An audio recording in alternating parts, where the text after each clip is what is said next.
আজকে আমি আপনাদের সঙ্গে আম কাসুন্দি রেসিপি শেয়ার করব। এই রেসিপিটা দোকানের থেকেও বেশি টেস্টি হয়, আর আমি যেভাবে দেখাবো সেইভাবে যদি স্টেপ বাই স্টেপ ফলো করেন তাহলে আপনাদের রেসিপিটাও একদম পারফেক্ট হবে। নমস্কার বন্ধুরা, মুখরুচি রান্নার চ্যানেলে আপনাদের সবাইকে স্বাগত জানাই। এই আম কাসুন্দির রেসিপিটা তৈরি করার জন্য প্রথমে একটা বোল নিয়ে নিয়েছি। বোলের মধ্যে 1 কাপ কালো সর্ষে আর হাফ কাপ সাদা সর্ষে নিয়ে নিচ্ছি। যেহেতু কালো সর্ষেটা একটু ঝাঁঝালো হয়, তাই কালো সর্ষেটা সাদা সর্ষের থেকে বেশি করে নিয়েছি। এবারে সর্ষেটার মধ্যে জল দিয়ে ভালো করে ধুয়ে নেব, যাতে সর্ষের মধ্যে কোনো নোংরা না থেকে যায়। দেখুন, সর্ষেটাকে ভালো করে ধুয়ে একটা ছাঁকনির মধ্যে রেখে দিয়েছি। এবারে সাইডে সরিয়ে রেখে আমি এখানে 3টে বড় বড় আম নিয়ে নিয়েছি।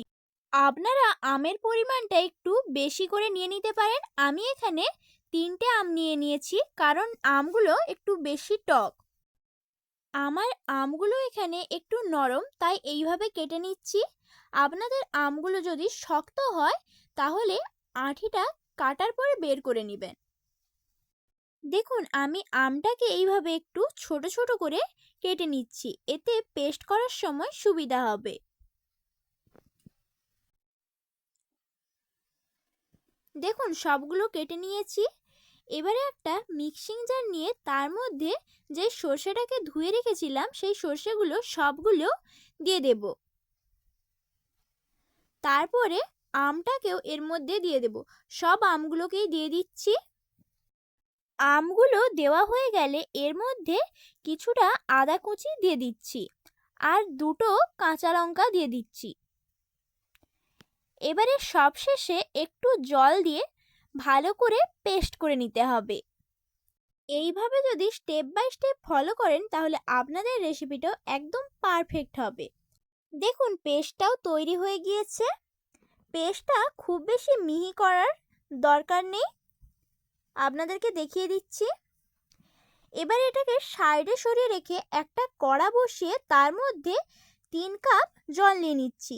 যেই কাপ মেপে কালো সর্ষেটা নিয়েছিলাম সেই কাপ মেপেই 3 কাপ জল নিয়ে নিলাম।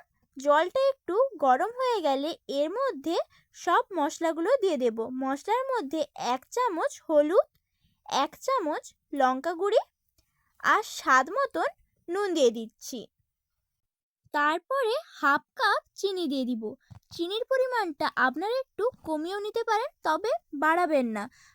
চিনিটা বেশি দিলে তখন ভালো লাগবে না। দেখুন, এবারে সব কিছুকে মিশিয়ে নিলাম। জলটা যখন একটু ভালোভাবে গরম হয়ে যাবে তখন সর্ষে আর আমের পেস্টটাকেও এর মধ্যে দিয়ে দেব। সর্ষে আর আমের পেস্টটাকে দিয়ে ভালো করে এই জলটার সঙ্গে মিশিয়ে নিতে হবে। আর এই সময় গ্যাসটাকে একদম মিডিয়াম ফ্লেমে রাখতে হবে। এইভাবে অনবরত নাড়িয়ে সর্ষেটাকে ভালো করে জলের সঙ্গে মিশিয়ে নেব। যখন এটা একটু ফুটে উঠবে তখন এর মধ্যে হাফ কাপ ভিনিগার দিয়ে দিচ্ছি। ভিনিগারটা দিলে অনেক দিন সংরক্ষণ করেও রাখতে পারবেন, আর এর টেস্টটাও ভালো হবে। দেখুন, ভিনিগারটাকে ভালো করে সর্ষের সঙ্গে মিশিয়ে নিয়েছি। আমি যেই পরিমাণ সর্ষে নিয়েছি তাতে অনেকটাই কাসুন্দি তৈরি হবে। আপনারা চাইলে একটু কম করেও করে নিতে পারেন, তবে কাসুন্দি তো আর বারবার বাড়িতে করা হয় না, তাই একটু বেশি করেই বানিয়ে নিলেই ভালো। এবারে যেই কাপ মেপে কালো সর্ষেটা নিয়েছিলাম সেই কাপ মেপে 1 কাপ সর্ষের তেল দিয়ে দিচ্ছি। সর্ষের তেলটাকে ভালো করে কাসুন্দির সঙ্গে মিশিয়ে নিতে হবে, আর এই সময় আস্তে আস্তে করে সর্ষের তেলটাকে মেশাতে হবে, একবারে ভালোভাবে মিশবে না। আর গ্যাসটাকেও লো ফ্লেমে রাখতে হবে। যদি এই সময় আপনারা অধৈর্য হয়ে যান তাহলে তেলটাকে আর মেশানো যাবে না। এইভাবে ধৈর্য ধরে আস্তে আস্তে করে মিশিয়ে নিতে হবে। আপনারা এই কাসুন্দিটাকে ফ্রিজের মধ্যেও রাখতে পারেন, এতে আরও বেশি দিন সংরক্ষণ করে রাখা যায়। তবে আমি নর্মাল টেম্পারেচারে রাখবো, এতেও 1 বছর রাখা যাবে। দেখুন, সব কিছুকে ভালো করে মিশিয়ে নিয়েছি। কত সহজে কাসুন্দির রেসিপিটা তৈরি হয়ে গেল। আর এটা খেতেও দোকানের থেকেও বেশি টেস্টি হয়। এবারে গ্যাসটাকে অফ করে একটা বোলের মধ্যে নামিয়ে নেব। কাসুন্দিটাকে কাঁচের জারের মধ্যে রাখলে ভালো। আপনাদের কাছে যদি কাঁচের জার না থাকে তাহলে প্লাস্টিকের জারের মধ্যেও রাখতে পারেন। এই রেসিপিটা ভালো লেগে থাকলে লাইক এবং কমেন্ট করার অনুরোধ রইল। আর আমার চ্যানেলে নতুন বন্ধু হয়ে থাকলে চ্যানেলটিকে সাবস্ক্রাইব করে নেবেন।